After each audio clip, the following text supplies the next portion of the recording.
Muito bom dia a todos.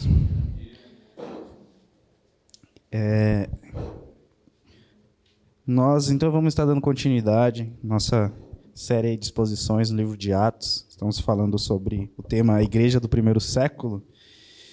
E tem sido bem edificante a gente aprender juntos, analisar mais especificamente cada ponto ali da história da igreja. Muito importante para nós, até para analisar o comportamento dos apóstolos, os atos do Espírito Santo através dos apóstolos.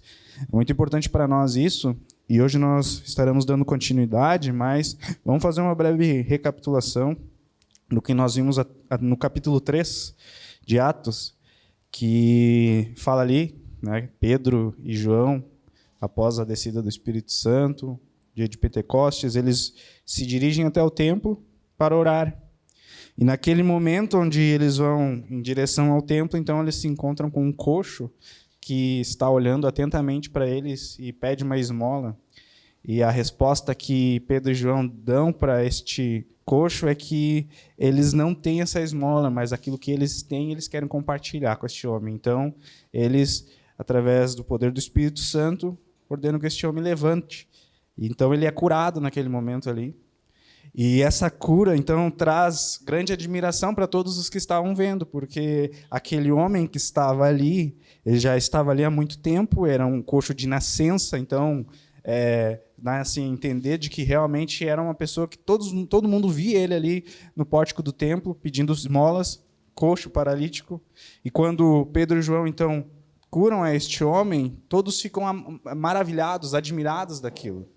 E Pedro encontra ali uma grande oportunidade para pregar o evangelho.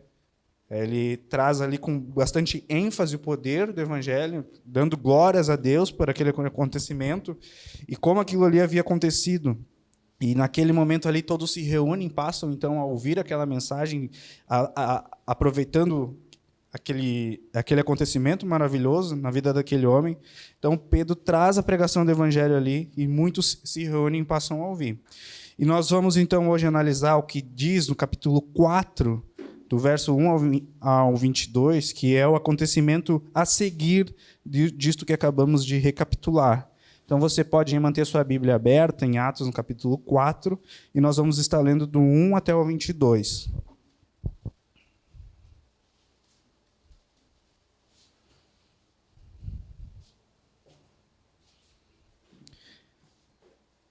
Amém? Enquanto Pedro e João ainda falavam ao povo, chegaram os sacerdotes, o capitão do templo e os saduceus, ressentidos porque os apóstolos estavam ensinando o povo e anunciando em Jesus a ressurreição dentre os mortos. Prenderam Pedro e João e recolheram ao cárcere até o dia seguinte, pois já era tarde. Porém, muitos dos que ouviram a palavra creram, subindo o número destes homens a quase 5.000. No dia seguinte, as autoridades, os anciãos e os escribas se reuniram em Jerusalém com o sumo sacerdote, Anás, com Caifás, João, Alexandre e todos os que eram da linhagem do sumo sacerdote. E colocando os apóstolos diante dele, perguntaram: com que poder ou em nome de quem vocês fizeram isso? Então Pedro, cheio do Espírito Santo, lhes disse: autoridades do povo e anciãos, visto que hoje somos interrogados a propósito do benefício feito a um homem enfermo e do modo como ele foi curado, saibam os senhores todos e todo o povo de Israel, que em nome de Jesus Cristo, o Nazareno, a quem vocês crucificaram e a quem Deus ressuscitou dentre os mortos, sim, em seu nome é que este está curado na presença de vocês. Este Jesus é a pedra que vocês, os construtores, rejeitaram, mas ele veio a ser a pedra angular. E não há salvação em nenhum outro, porque debaixo do céu não existe nenhum outro nome dado entre os homens pelo qual importa que sejamos salvos. Ao verem a ousadia de Pedro e João, sabendo que eram homens iletrados e incultos, ficaram admirados e reconheceram que eles haviam estado com Jesus. Vendo que o homem que havia sido curado estava com eles, nada tinham a dizer em contrário. E mandando-os sair do sinédrio, discutiam entre si, dizendo: que faremos com estes homens? Pois todos os moradores de Jerusalém sabem que um sinal notório foi feito por eles. E não o podendo negar, mas, para que não haja maior divulgação entre o povo, vamos ameaçá-los, para não falarem mais neste nome a quem quer que seja. Chamando-os, ordenaram-lhes que de modo nenhum falassem nem ensinassem no nome de Jesus. Mas Pedro e João responderam: os senhores mesmos julgam se isto é justo diante de Deus, ouvirmos antes aos senhores do que a Deus, pois nós não podemos deixar de falar das coisas que vimos e ouvimos. Depois, ameaçando-os mais ainda, os soltaram, não tendo achado como os castigar, por causa do povo, porque todos glorificavam a Deus pelo que tinha acontecido. Ora, o homem em quem tinha sido operado este milagre de cura tinha mais de 40 anos de idade. Vamos orar. Senhor, muito obrigado por tua palavra. Muito obrigado, Deus, porque o Senhor fala aos nossos corações. Obrigado, Senhor, porque nós podemos, Senhor, experimentar disso, podemos, Senhor, relacionarmos contigo e, através, Senhor, deste relacionamento, podemos realmente ter transformações na nossa vida e aprender como aplicar esta palavra no nosso dia a dia, no nosso cotidiano, nas nossas rotinas, Pai. Nós te pedimos, Senhor, que possamos realmente compreender tudo que vai ser exposto aqui, para que, para a nossa vida, para a vida de quem está perto de nós, Senhor, possa realmente acontecer a transformação necessária, Senhor. Em nome de Jesus, amém. Nós vamos, então, estar explicando aqui, expondo verso por verso, para trazer uma profundidade maior a respeito do que acabamos de ler e compreender o que a palavra do Senhor está nos dizendo. Mas, iniciando ali nos primeiros versos 1 e 2, capítulo 4 de Atos, nós percebemos ali que a autoridade do povo, a autoridade do templo, no caso, eles, analisando o que Pedro e João estavam ensinando no templo, eles chegam e têm um certo ressentimento com aquilo. E eles vão até Pedro e João, que, como nós falamos, eles estavam ali expondo o evangelho, eles aproveitaram daquele momento onde aquele homem havia sido curado e reuniram-se as pessoas admiradas, e eles estão ali pregando as boas novas do evangelho, pregando o poder de Cristo e a sua ressurreição, e essas autoridades, elas chegam ressentidas com aquilo que estava acontecendo.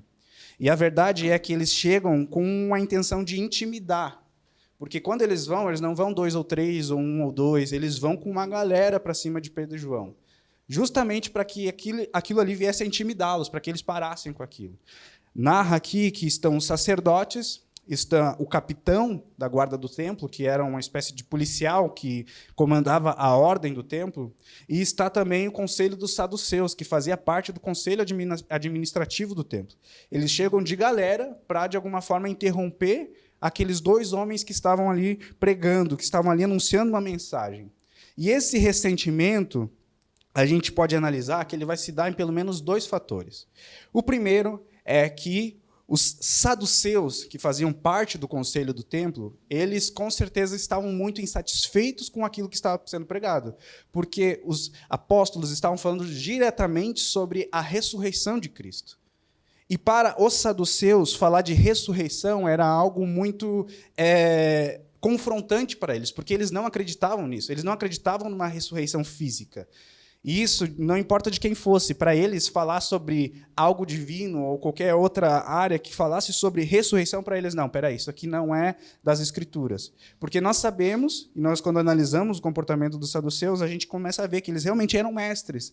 Eles tinham compreensão das Escrituras, eles estudavam, eles se dedicavam ao estudo das Escrituras. Porém, a partir disso, eles criaram a sua própria seita, onde muitas coisas que para eles não cabiam, simplesmente, então, não valia. Não eram coisas que estavam nas Escrituras ou não. Simplesmente, eles chegavam a conclusões e eles passavam isso para o povo. Eram conclusões das suas próprias seitas, dos seus próprios ensinos, e eles passavam, não, isso aqui não é. Então, a ressurreição para os saduceus era algo que, não vale, não existe, não é. E eles, ouvindo que Pedro e João estavam ensinando isso para o povo, para eles já era motivo para chegar lá e mandar eles calar a boca. E tem também um segundo fator, porque a ressurreição que estava sendo ministrada aqui, através de Pedro e João, eles estavam falando sobre a ressurreição de Cristo. E como nós muito bem sabemos, Cristo ele havia sido crucificado, havia sido condenado por aquelas autoridades ali, justamente porque Cristo carregava a mensagem divina, ele foi um enviado do próprio Deus, e aquelas autoridades não aceitavam isso. Eles não queriam considerar que Cristo, de fato, havia sido enviado pelo próprio Deus. Então, eles crucificam a Cristo, eles criam todo aquele cenário para crucificar a Cristo, e agora eles estão pregando que Cristo ressuscitou. Ou seja, para eles admitir que Cristo de fato havia ressuscitado, que realmente havia acontecido algo extraordinário, aquele homem voltou à vida e trouxe grandes poderes junto com seus seguidores, e agora atos extraordinários estavam acontecendo, para eles cogitar essa hipótese significava que eles estavam errados e que por eles estarem errados eles teriam que se arrepender ou alguma coisa assim. Então eles não queriam. Por mais que houvesse a pequena hipótese deles pensar, será que realmente Cristo ressuscitou? Será que isso realmente aconteceu? Para eles já era motivo. Não, vamos parar por aqui, porque isso aqui já está indo longe demais, e não é isso que a gente quer. Não é isso que a gente ensina, não é isso que a gente tem como ordem para nós. Mas a verdade, irmãos, é que analisando... Toma uma água.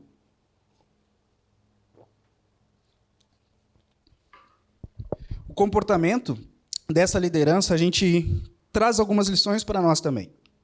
Porque se nós analisarmos assim um pouquinho mais profundo o que eles estavam fazendo, a gente vai ver que, mesmo que diante deles estivesse ali uma evidência grande de que Jesus mesmo havia ressuscitado, mesmo que eles estivessem ali presenciando algumas coisas, porque os seus discípulos, os apóstolos, estavam ali já começando com sinais extraordinários que eram em nome de Jesus. Então, aqueles homens, diante disso, eles, mesmo assim, mesmo com tamanha evidência, eles não iriam se arrepender.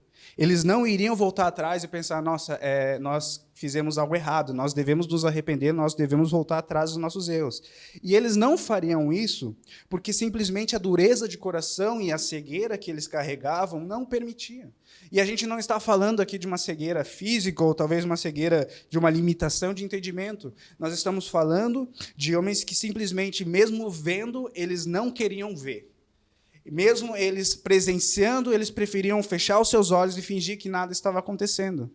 Isso por orgulho, isso por arrogância, isso porque eles não estavam dispostos a se humilhar e realmente confessar que havia um pecado.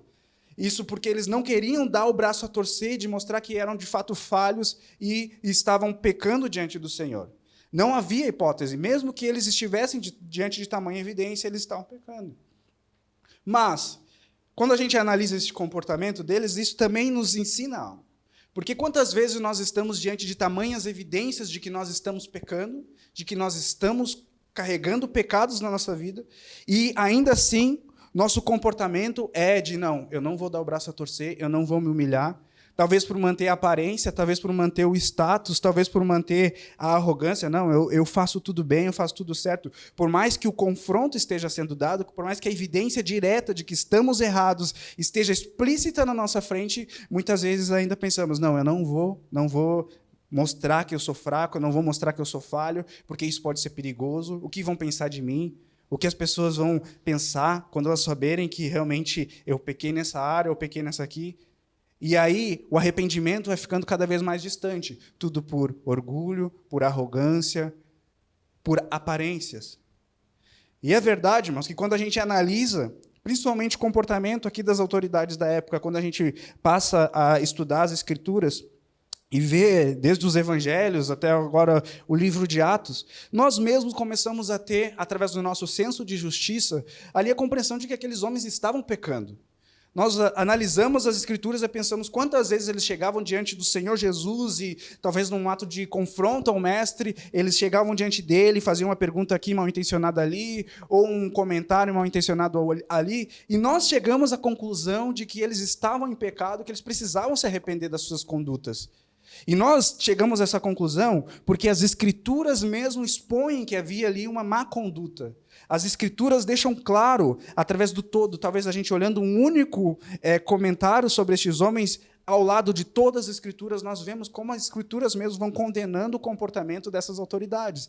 Então, nós, por mais que nós não tenhamos uma profundidade grande sobre um senso de justiça, mas o que nós temos como senso de justiça, nós conseguimos analisar e pensar, não, estes homens estão em pecado, porque as próprias Escrituras estão condenando o comportamento deles. Mas será que essas mesmas Escrituras também não estão condenando os nossos comportamentos e nós estamos fechando os olhos para isso? Será que nós não estamos diante de evidências claras através das Escrituras que nós estamos com pecados nas nossas vidas e ainda assim permanecemos pecando, sem nos arrepender, sem voltar atrás, sem nos humilhar, talvez pela aparência, talvez pelo orgulho, talvez pelo medo de descobrirem? E nós precisamos parar, irmãos, porque para condenar saduceus, fariseus, sacerdotes, para olhar para aquilo e dizer eles estavam errados, acaba sendo fácil, porque ali está explícito na Escritura. Mas será que nós estamos também abertos e entendendo que nós também precisamos nos arrepender dos nossos erros, dos nossos pecados, olhando para as Escrituras que estão expondo que muitas vezes nós estamos cometendo atos errados contra o Senhor e voltarmos atrás? Nós precisamos disso. Nós precisamos nos humilhar. Porque talvez, porque nós temos uma boa teologia, talvez porque nós temos lido muitos livros, talvez porque nós temos muito conhecimento, e aí fica muito difícil de voltar atrás e realmente confessar, não, estou pecando contra o Senhor. Mas se tem uma coisa que isso nos ensina aqui, é que o Senhor, Ele traz evidências, Ele mostra quem Ele é. Ele mostra, e Ele, através do Espírito Santo, nós somos convencidos que estamos pecando. As Escrituras expõem que estamos pecando. E agora, cabe a nós. Será que nós vamos, então, nos arrepender dos nossos erros ou vamos agir como estes homens, que mesmo diante das evidências, preferiam fechar os seus olhos? E continuando, nós vamos, então, para o verso 3 e verso 4.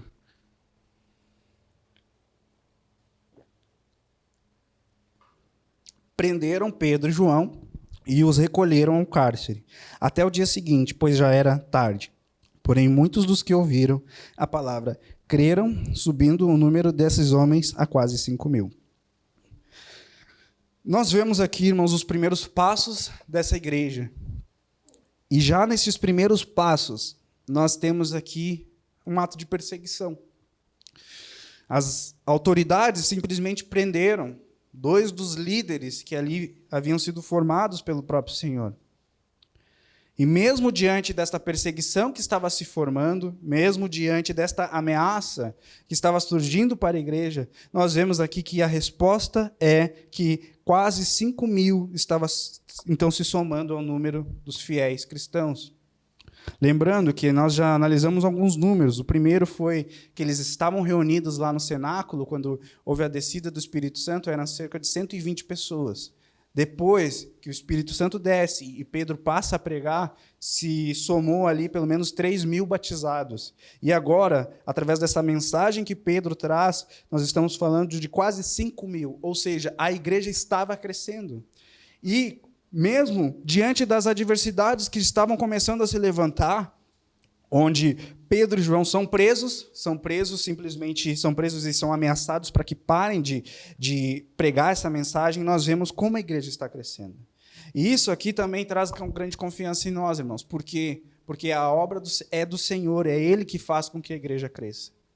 Eu sei que muitas vezes a gente fala sobre a palavra perseguição e isso causa um certo tipo de medo, porque nós vivemos num país que realmente traz muita liberdade para que a mensagem seja pregada e que nós podemos, então, livremente plantar igrejas, continuar a obra do Evangelho.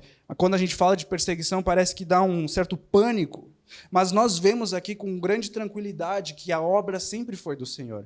Mesmo que as ameaças começassem a surgir, mesmo que os homens começassem a colocar os seus primeiros impedimentos, prendendo líderes da igreja, a igreja estava crescendo.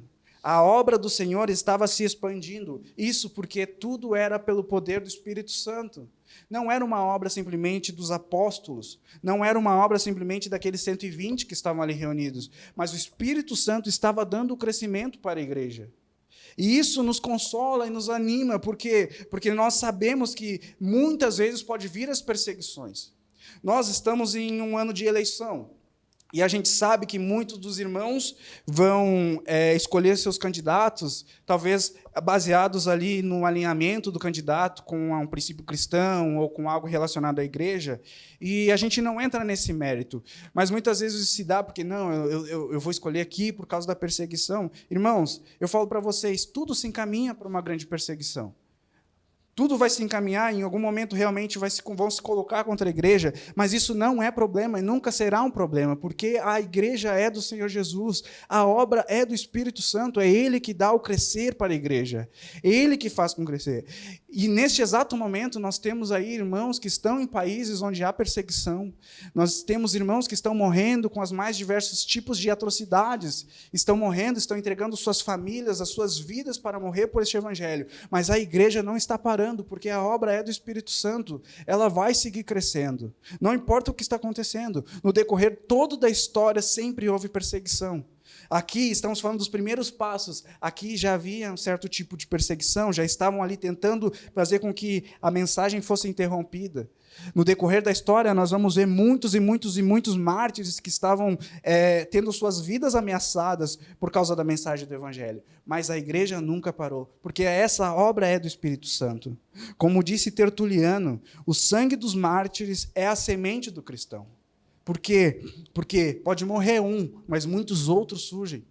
Essa é a nossa confiança, porque não é por causa dos homens, não é por causa simplesmente da eloquência da mensagem, mas é porque o Espírito Santo está dando de crescer a sua igreja. E essa é a nossa confiança. Então, nós podemos analisar isso e ficar muito tranquilo. Então, eu falo para os irmãos, não temam a perseguição. Não temam a perseguição. A gente pode muito bem andar confiante em Deus, sempre pedindo uma liderança justa, autoridade justa para o nosso país. Podemos orar, podemos fazer o máximo para escolher essas autoridades que estejam no nosso alcance, mas a confiança deve ser em Deus, porque é Ele que está cuidando da sua igreja. O Senhor Jesus diz, em Mateus, no capítulo 5, nos versos 11 e 12, bem-aventurados são vocês quando por minha causa os insultarem e os perseguirem, e mentindo disserem todo mal contra vocês. Alegrem-se e exultem, porque é grande a sua recompensa nos céus, pois assim perseguiram os profetas que vieram antes de vocês. Então, nós não precisamos temer a perseguição. Nós só precisamos confiar de que o Senhor continua cuidando da sua igreja e assim vai ser para sempre. Dando continuidade, vamos dos versos 5 até ao verso 13.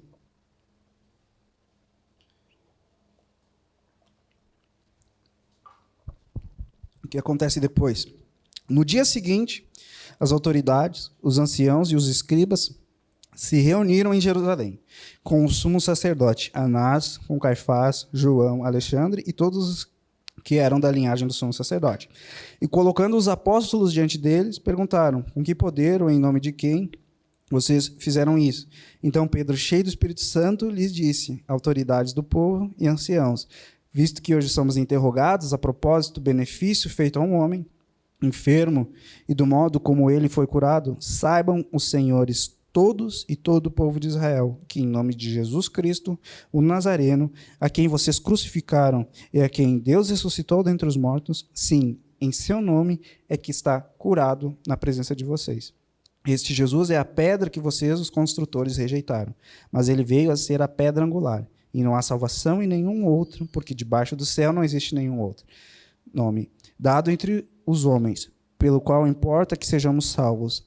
Ao verem a ousadia de Pedro e João, sabendo que eram homens iletrados, incultos, ficaram admirados e reconheceram que eles haviam estado com Jesus.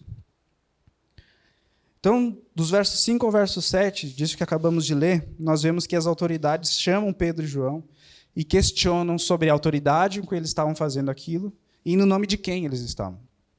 Essa pergunta aqui ela é mal intencionada, porque as autoridades sabiam muito bem o que Pedro e João estavam ensinando, e em nome de quem eles estavam ensinando? Porque eles estavam presentes ali, eles viram aquilo que estava acontecendo, eles estavam no pórtico. O capitão da guarda do templo, ele ficava bem próximo da onde Pedro e João estavam ensinando. Eles sabiam que eles estavam falando em nome de Jesus. Mas quando eles perguntam o nome de quem, eles fazem toda essa preparação aqui para, de alguma forma, intimidar os apóstolos, é porque eles têm ali uma má intenção de que talvez os apóstolos tivessem um tipo de medo. Porque todos sabiam que havia padecido o Senhor Jesus. Todos sabiam o que havia acontecido com o Senhor Jesus. Então, eles criam toda essa encenação aqui para, de alguma forma, trazer medo aos apóstolos e perguntando, em nome de quem vocês estão fazendo isso? Porque, talvez, na mente deles, os apóstolos falando, não, é em nome de Jesus, talvez eles tivessem esse receio, porque poderia acontecer com eles o mesmo que havia acontecido com Jesus. Então, eles criam que, quem vocês estão fazendo isso? E a intenção era justamente para que eles se calassem, ou não, nós estamos falando por nós mesmos. Mas não é o que acontece. Não há uma intimidação. Eles não se intimidam com aquilo que foi falado. No verso 8, vai dizer que Pedro, cheio do Espírito Santo, passa a responder àquelas autoridades. Pedro, cheio do Espírito Santo, e é muito interessante que Lucas, que escreveu aqui este relato, diz que Pedro estava cheio do Espírito Santo, ele não se intimidou. Ele, cheio de ousadia, de intrepidez, ele vai e responde. Não, vou responder. E é muito interessante a gente meditar aqui sobre esse ser cheio do Espírito Santo. Porque quando nós analisamos, na verdade, né, a descida do Espírito Santo em Atos 2, fala das coisas que estavam acontecendo a partir dali. Em Atos capítulo 2, no verso 4, diz que todos os que estavam lá reunidos no cenáculo foram cheios do Espírito Santo. Então, nós estamos falando de um evento que aconteceu que realmente é algo extraordinário. Pode ser considerado específico porque ele acontece em um lugar específico, porque o Senhor Jesus havia dito para que eles permanecessem em Jerusalém, então foi em um lugar específico. Também acontece no dia de Pentecostes, então também tem a ver com uma data específica. E ele é um evento que muitos que estão externamente olhando se admiraram, se espantaram. Então, muitos poderiam ver o que estava acontecendo ali. É algo realmente grandioso. Porém, nós vemos que isso não se limita simplesmente a algo específico, não é algo que simplesmente ficou para aquele momento. Não é como se este derramar do Espírito Santo fosse algo simplesmente para aquele momento, para aquele exato tempo específico. Não era simplesmente para que eles se deleitassem naquela presença que estava sendo derramada ali. E eu falo isso, irmãos, porque a gente olha para os relatos de Atos 2 e a gente realmente se impressiona e pensamos agora realmente como seria nós estar ali. Com certeza era um ato grandioso do próprio Deus se derramando sobre sua igreja. Com certeza há um prazer, há um refrigério, a paz que havia sido prometida pelo próprio Senhor Jesus, o Consolador que havia sido prometido pelo Senhor Jesus. Então, realmente, a igreja tinha talvez muitos motivos para permanecer naquele lugar específico e estar ali sendo cheia do Espírito Santo, simplesmente para se considerar naquele momento algo simplesmente para aquela ocasião. Porém, nós vemos agora que há um entendimento de que não é simplesmente para aquele momento ali. Não é algo específico ao qual eles deveriam permanecer ali e ficar simplesmente desfrutando, se deleitando da presença de Deus. Há uma compreensão de que Deus tinha um propósito neste derramar do Espírito e este propósito estava simplesmente conectado com a mensagem do Evangelho que seria testemunhada a partir daquele momento ali. O acontecimento não se dá simplesmente para o âmbito individual da pessoa. Não, ela está se sentindo muito bem com esse derramar do Espírito Santo. Mas essa pessoa recebe o Espírito Santo e ela entende que agora ela tem o poder do alto para testemunhar o Evangelho. E é por isso que nós vemos Pedro agora cheio do Espírito Santo, testemunhando na frente daquela liderança, daquelas autoridades, sem medo de simplesmente morrer. Se fosse preciso, ele morreria pregando aquela mensagem. Porque há ousadia, e é disso que se trata esse ser cheio do Espírito Santo. E nós vemos que, em outra ocasião, o apóstolo Pedro ele teve totalmente um outro comportamento. Nós vamos ler rapidamente, você pode ir comigo até lá, em Lucas capítulo 9,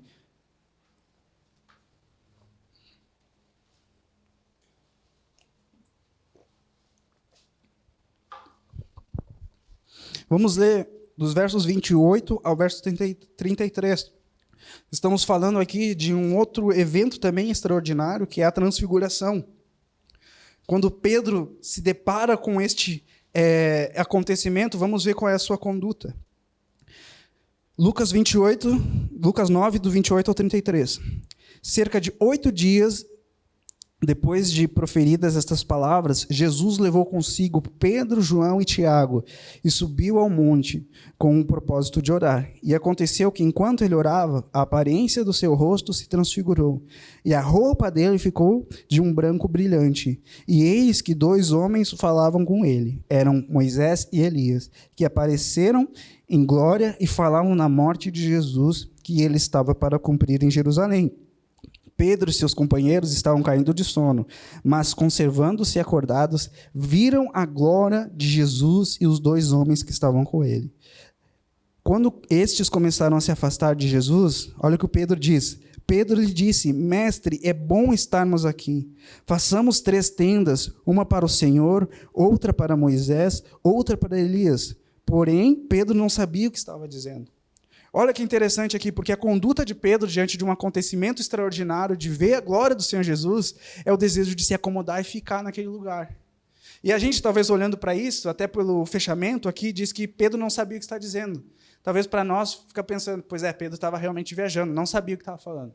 Mas, irmãos, pense humanamente, que grandioso seria ver o Senhor Jesus ao lado de Elias e Moisés, o Senhor Jesus com sua glória. Há em nós a compreensão do que Pedro estava falando. Ele realmente queria permanecer, porque aquele lugar deveria ser um lugar grandioso.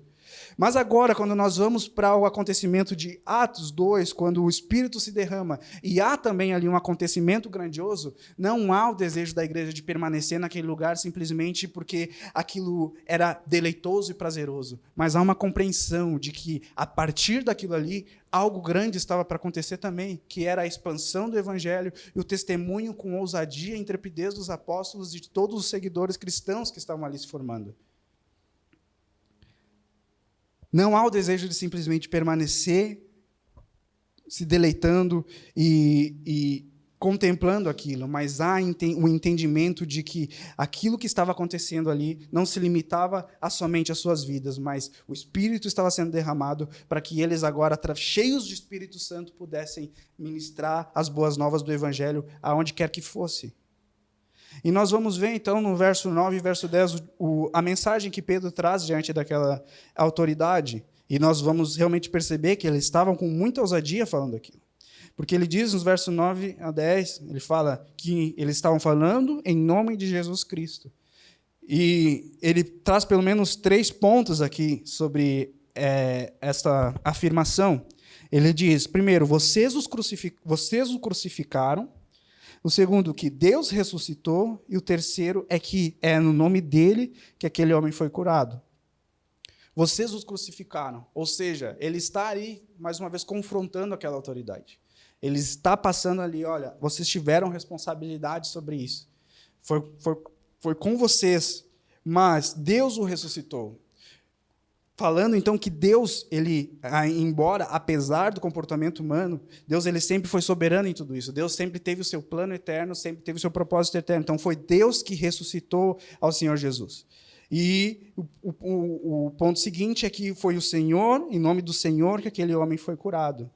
E aí Pedro vai continuar falando sobre a pedra angular, mais uma vez confrontando aquela autoridade. Ele diz, no verso 11... sobre a pedra que os construtores rejeitaram. Pedro ele está fazendo referência aqui ao Salmo 118, verso 22. A pedra que os construtores rejeitaram, essa veio a ser a pedra angular. Ele estava ali confrontando, dizendo, olha, vocês crucificaram, vocês fizeram pouco caso, vocês não acreditaram, mas essa pedra era a pedra angular, era a pedra mais importante da construção. Vocês não entenderam o que vocês estavam fazendo quando crucificaram este homem. Vocês não entenderam, mas anteriormente nós vimos que Deus o ressuscitou. Havia um propósito eterno. Este confronto de Pedro, talvez muito incisivo, realmente apontando para eles a responsabilidade, e como nós estamos falando desde o início, esses homens estavam cegos. E por mais das evidências, por mais que houvesse um peso de confronto nesta mensagem, eles não iriam se arrepender, eles não estavam dispostos. Mesmo que houvesse toda a clareza do mundo na mensagem, não havia como eles se arrepender, porque eles estavam com seus corações duros. Eles estavam sendo confrontados por Pedro, que através do Espírito Santo estava trazendo aquela mensagem dura, mas ainda assim, eles não estavam dispostos a se arrepender. E no verso 12, fala ali que não há salvação em nenhum outro nome. Nós podemos analisar que o discurso de Pedro ele começa falando que foi no nome de Jesus que aquele homem foi curado. Primeiramente, Pedro ele traz a ênfase para a cura, para o milagre que havia acontecido. Mas depois nós vamos ver que Pedro ele começa então a falar sobre a salvação, a cura e depois a salvação, porque não há salvação em nenhum outro nome. Não há outro caminho, não há outro. Foi o Senhor que levantou este e somente Ele salva. Então é muito importante a gente analisar isso aqui e também trazer isso como lição para nós, porque não há nenhum outro nome, não há outro caminho, não há outro que leve até o Senhor Deus, somente em Jesus a salvação. E a cura que aconteceu ali anteriormente, ele simplesmente aponta assim que foi o Senhor Jesus, foi através do Senhor Jesus, foi no nome de Senhor Jesus que este homem foi curado, mas o propósito do Senhor é a salvação, não é a cura especificamente, não é o milagre especificamente. O milagre, a cura, o ato extraordinário aponta para uma mensagem muito maior, que é a mensagem de que somente em Jesus há salvação. Somente no nome dele é que há salvação. É somente por ele. Foi o Senhor Deus que quis assim. E nós vamos então para o verso 13 e vamos ver a resposta que esta autoridade dá então para tudo aquilo que estava sendo falado por Pedro. Eles consideram Pedro, né, e João diz, se admiram porque eles eram iletrados e incultos. Há uma admiração aqui. O primeiro ponto é pelo simples fato deles serem iletrados e incultos. Isso não significa, né, que eles eram analfabetos ou algo assim. Isso significa que eram homens comuns, homens do povo, homens que carregavam uma simplicidade. E eles percebiam isso. Porém, estes homens simples, estes homens comuns do povo, estavam ali trazendo uma mensagem tão contundente que era algo admirável.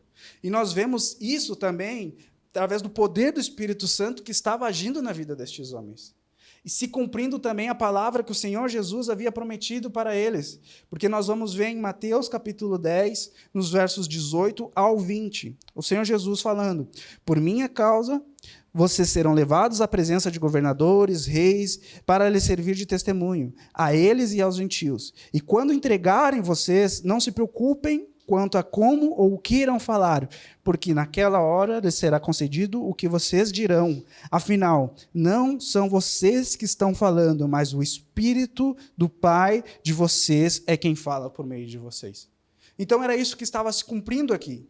Os apóstolos estavam, sim, na sua simplicidade ali, mas havia uma carga do Espírito Santo, havia o poder do Espírito Santo falando através deles. E isso é admirável, até mesmo para uma autoridade corrupta, até mesmo para uma autoridade que está com um coração duro. Isso é admirável. E o outro ponto que também faz com que eles tenham atenção é sobre o fato deles haverem andado com Jesus. E eu sei que falar que eles haviam andado com Jesus não é simplesmente o fato deles terem andado com Jesus antes da morte de Jesus, onde Jesus realmente tinha muitos seguidores. A afirmação aqui é de que eles haviam andado com o Senhor Jesus ressurreto, porque eles não estavam defendendo uma mensagem simplesmente básica, como os ensinamentos antes da morte, mas estavam falando sobre os ensinamentos a partir da ressurreição e como eles contemplaram essa ressurreição de Cristo, e eles estavam firmes nessa mensagem que Cristo havia pregado. Eles estavam firmes nisso. Eles estavam realmente contemplando isso e eles estavam testemunhando de algo.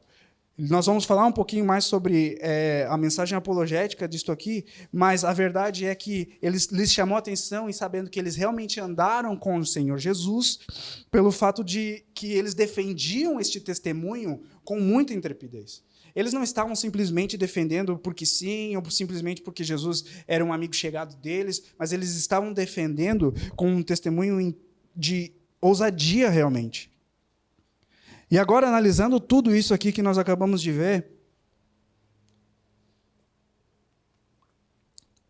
podemos reter algumas lições para as nossas vidas.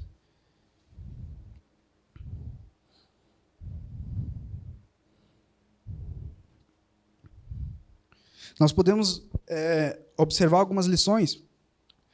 Primeiro, nós falamos sobre ser cheio do Espírito Santo e como o testemunho de Pedro realmente mostra uma lição grande sobre isso. E eu quero falar um pouco sobre as nossas experiências com o Espírito Santo. E eu sei, irmãos, que muitos de nós aqui já tivemos diversas experiências, e talvez alguns nos seus tempos devocionais, ou talvez em um culto, onde nós somos ali, de alguma forma, compelidos a nos arrepender dos nossos pecados, e temos, né, já tivemos aí, presenciamos algumas coisas.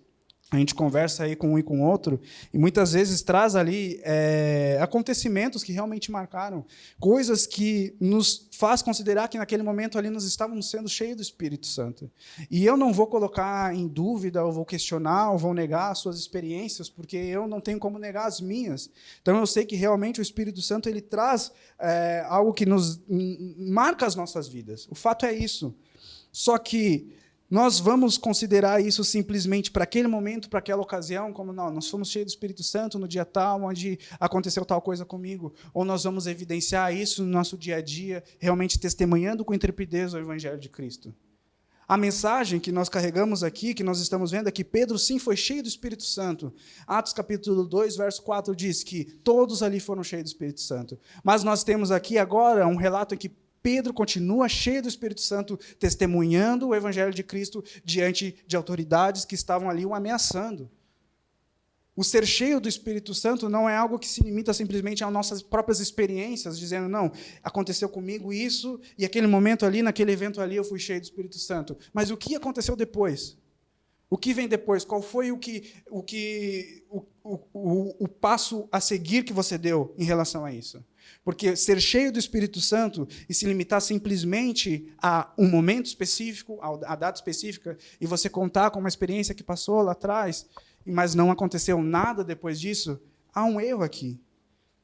Nós somos cheios do Espírito Santo, nós podemos contemplar as promessas do Senhor Jesus, que derramou o Espírito Santo para a sua igreja, e hoje isso está ao nosso alcance, nós podemos nos privilegiar disso, podemos contemplar isso, e através disso eu tenho certeza que em alguns momentos determinados da nossa vida nós temos essa experiência, talvez em um momento de tristeza, de choro, o Senhor vem e nos consola, talvez através de uma cura, talvez através de algo sobrenatural, eu não sei, as experiências realmente podem ser marcantes, mas o que acontece depois disso?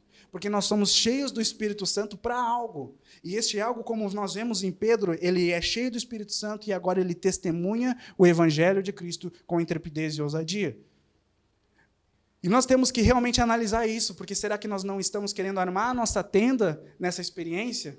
Nós não estamos querendo simplesmente ter a experiência para ficar ali paradinho, contemplando, desfrutando, se deleitando? A gente pode muito bem ficar realmente feliz e sentir o prazer dessa experiência com Deus, mas muito mais profundo é o propósito do Senhor através das experiências que Ele nos dá. Então, nosso desejo não deve ser simplesmente se limitar àquele momento, àquele acontecimento, mas simplesmente entender por que aquilo ali está acontecendo e, então, ser realmente renovado, cheio desse Espírito Santo e testemunhar o Evangelho de Cristo com intrepidez, com ousadia.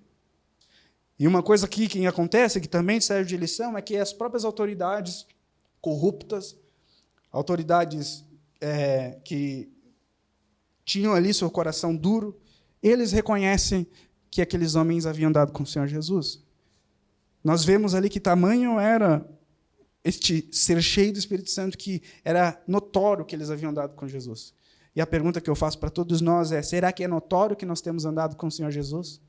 Será que nós estamos realmente buscando ser cheios do Espírito Santo porque nós queremos que as pessoas vejam o Senhor Jesus em nós, ou simplesmente estamos fazendo pouco caso disso? Porque o Espírito Santo vem, ele nos enche, ele nos toma, porque há um propósito nisso. Há um propósito da pregação do Evangelho. Nós temos pregado o Evangelho? Nós temos testemunhado de forma clara este Evangelho? Nós temos alcançado vidas através da ministração, de forma ousada, cheia de intrepidez dessa mensagem, defendendo essa mensagem? Ou simplesmente se limita à experiência? Será que, através do nosso renovar, do ser cheio do Espírito Santo, nós podemos, então, ser reconhecidos como pessoas que andam com Cristo?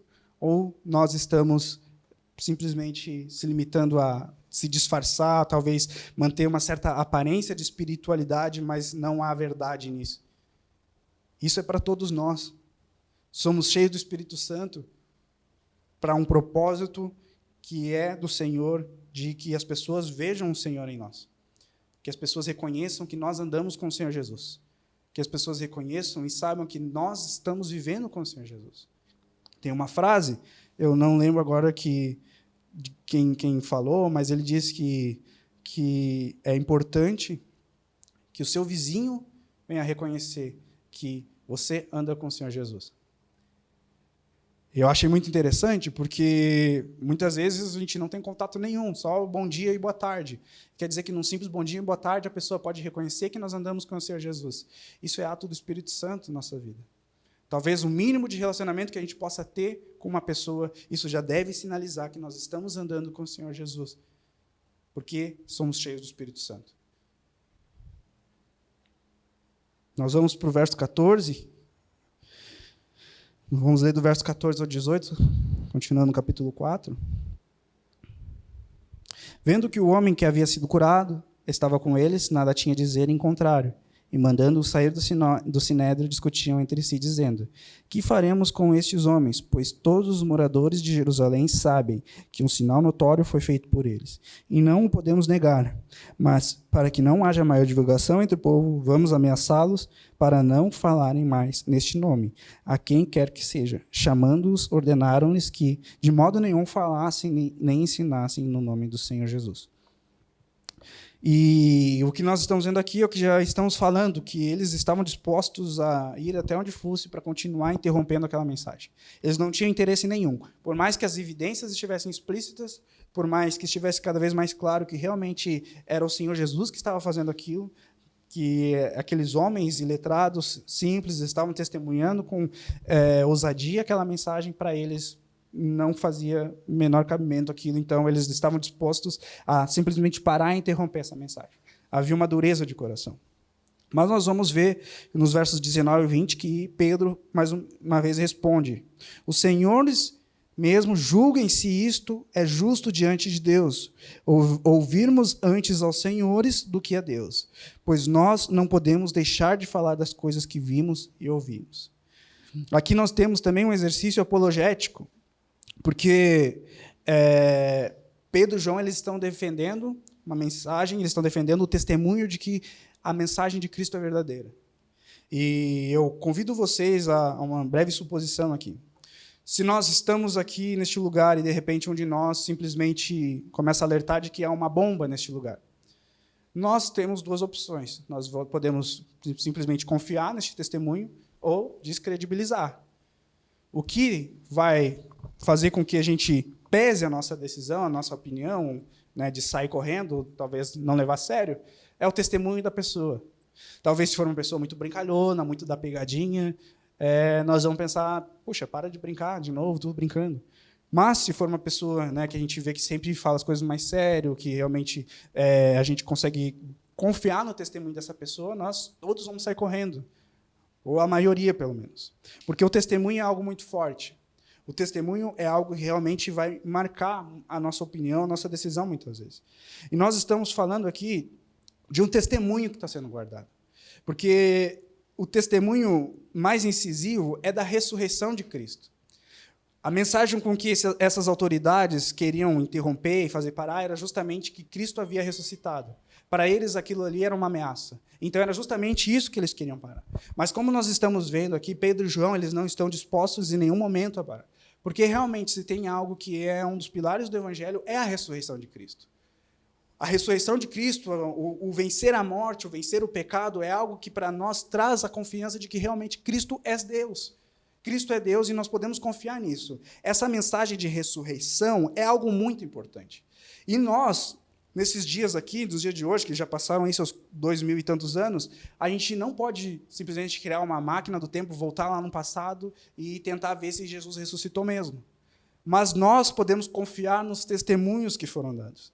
E aqui nós temos um testemunho apologético dos apóstolos. Por quê? Porque eles estão testemunhando e eles estão dispostos a dar sua própria vida para marcar esse testemunho. A única conclusão que nós podemos tirar aqui deste testemunho é de que ele é verdade.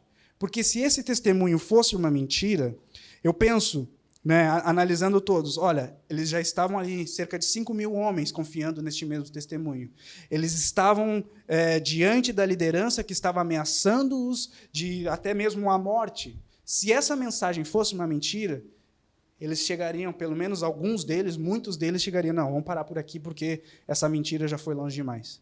Vamos parar por aqui porque a gente já foi longe demais, já estão ameaçando nossas famílias, já estão ameaçando aí nossos amigos, então vamos parar por aqui, vamos voltar para as nossas vidas. Se o relato da ressurreição de Cristo fosse uma mentira, isso se interromperia aí logo ali, porque já eram os primeiros passos da igreja. Mas não é o que acontece. E a resposta que Pedro e João dá para eles é justamente de que eles não poderiam ouvir aqueles senhores e deixar de ouvir Deus. Ou seja, o testemunho não é somente a verdade, mas realmente é uma verdade maior do que aquilo que estava acontecendo ao âmbito humano. Eles estavam muito tranquilos de que poderia acontecer o que acontecesse. Poderiam morrer, poderiam perder suas famílias, porque a verdade do Senhor é que Ele é muito mais poderoso do que qualquer autoridade. Então, eles preferiam obedecer essa verdade do Senhor e simplesmente se sujeitar a ela, e não ao governo humano. Então, eles estavam dispostos a morrer por este testemunho de fé, por este testemunho de que realmente o Senhor Cristo havia ressuscitado. E nós podemos confiar neste testemunho hoje, claro que através da revelação das Escrituras, do Espírito Santo que vem nos revelando toda a verdade, mas muito também por causa que esses irmãos foram fiéis ao testemunho da fé e continuaram até o fim, porque sabiam que era a verdade do próprio Deus. E nós vamos, então, se encaminhando para o final, nos versos 21 e 22, depois ameaçando-os, mais ainda, os soltaram, não tendo achado como os castigar por causa do povo, porque todos glorificavam a Deus pelo que tinha acontecido. Ora, o homem em quem tinha sido operado esse milagre de cura tinha mais de 40 anos de idade. Então, nós observamos já no desencadeamento de todo este relato aqui, de que tudo acontece e Deus é glorificado. Tudo aconteceu ali, mas quem foi glorificado foi Deus. A gente analisa os relatos de Atos com muito entusiasmo, muitas vezes a gente quer vivenciar muitas dessas experiências nos dias de hoje, o que não é errado. Mas se tem uma coisa que a gente continua se deleitando e confiando é que Deus está sendo glorificado através da sua igreja. E é para isso que nós devemos andar, é para isso que nós devemos viver. Porque eu sei que o relato aqui é de uma cura. Quantos aqui não gostariam de presenciar uma cura? Imagina uma pessoa que a gente sabe que está ali 40 anos, paraplégica, paralítica, e a gente simplesmente vê essa pessoa levantar. Todos nós gostaríamos de vivenciar isso. Mas, se isso acontecer no nosso meio, se isso vier a acontecer, a nossa compreensão, o nosso entendimento é de que Deus deve ser glorificado. Não é o homem, não é um ministério, não é o governo humano. Tudo acontece para que Deus seja glorificado. Se tem uma coisa que a gente consegue observar nos relatos de Atos, é que tudo está acontecendo para que Deus seja glorificado. E essa é a nossa expectativa. Talvez a gente pode analisar hoje, no mundo inteiro, aí, várias coisas acontecendo. Alguns sinais extraordinários, algumas coisas sobrenaturais, homens, né, fazendo grandes coisas, mas eu convido você a examinar se Deus está sendo glorificado com tudo isso. Se é Deus que é glorificado, ou são os homens, ou são os ministérios. Porque se tem uma coisa que marca uma igreja, é atribuir tudo para que Deus seja glorificado. Para que Deus seja glorificado. Todas as coisas para que Deus seja glorificado. Então, irmãos, a igreja segue glorificando a Deus. A igreja verdadeira segue glorificando a Deus. Os missionários que estão sendo aí enviados pelo mundo inteiro, os mártires, as igrejas que estão sendo plantadas, as igrejas que estão sendo revitalizadas, tudo está acontecendo para a glória de Deus. E isso seguirá acontecendo. Talvez nós não venhamos a ver os grandes sinais e grandes maravilhas, talvez isso não aconteça, ou talvez isso aconteça, eu não sei, mas a questão é que Deus deve ser glorificado, que essa seja a nossa grande motivação para que tudo que venha acontecer. Então, falando sobre aplicação, o primeiro ponto é sobre arrependermos. Irmãos, se há pecado, se você tem percebido que algumas coisas você ainda continua alimentando, alguns pecados ainda continuam sendo recorrentes, e por mais que as Escrituras estão dando evidência clara de que você tem que parar com isso, que você tem que se arrepender, irmão, se arrependa, volte atrás, não faça mais isso, realmente se entregue à graça de Cristo e tenha os seus pecados perdoados e vai, não peques mais. Não tenha o seu coração duro, como foi com aquelas autoridades que, mesmo diante das evidências, não queriam se arrepender. Que você possa perceber isso e realmente se arrepender, voltar atrás e parar com isso. A segunda aplicação é: busquem ser cheios do Espírito Santo. Busquem ser cheios do Espírito Santo. Isso é importante, irmão. Talvez muitas vezes a gente não dê ênfase a isso, mas é algo que realmente é importante para a nossa vida. Nós não estamos falando aqui simplesmente das experiências, mas estou falando de uma vida diária que tem a devoção pelo Espírito Santo, de realmente, Senhor, eu quero realmente estar contigo, ser cheio de ti. Efésios, capítulo 5, 18 diz, né, não vos embriagueis com vinho, pois leva à devassidão, mas deixem-se encher do Espírito Santo. Paulo está aconselhando a sua igreja. Não é simplesmente por causa do vinho, né? Troquem o vinho pelo Espírito Santo, não é isso. Estamos falando aqui que assim como a embriaguez do vinho trazia um controle, né?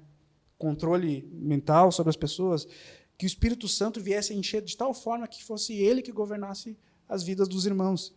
Então, que seja assim, que nós venhamos a desejar isso, buscar o Espírito Santo, ser cheios do Espírito Santo, que na nossa vida diária, no nosso devocional, nós venhamos buscar isso, e aí, logo depois, nós venhamos a testemunhar isso. Que vai para o nosso terceiro ponto da aplicação, que é testemunhe que você é cheio do Espírito Santo, que você ande com Jesus. Que ser cheio do Espírito Santo não se limite a ficar no seu quarto, na sua casa, lendo livros, não se limite às experiências individuais, mas realmente você entenda que isso está acontecendo, você está sendo cheio do Espírito Santo, porque você quer testemunhar a ressurreição de Cristo para que mais pessoas venham ver a vida dele na sua vida. E que as pessoas possam ver de fato que você anda com o Senhor Jesus. Amém? Vamos orar. Deus, muito obrigado por esta palavra, Senhor. Muito obrigado, Deus, porque o Senhor se revela, que possamos, Senhor, de fato, mostrar para o mundo, Senhor, que nós andamos contigo. Não queremos, Senhor, nos limitar a experiências, a momentos, a acontecimentos.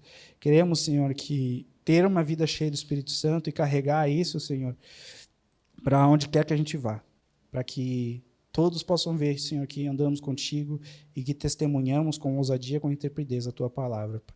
Em nome de Jesus, amém.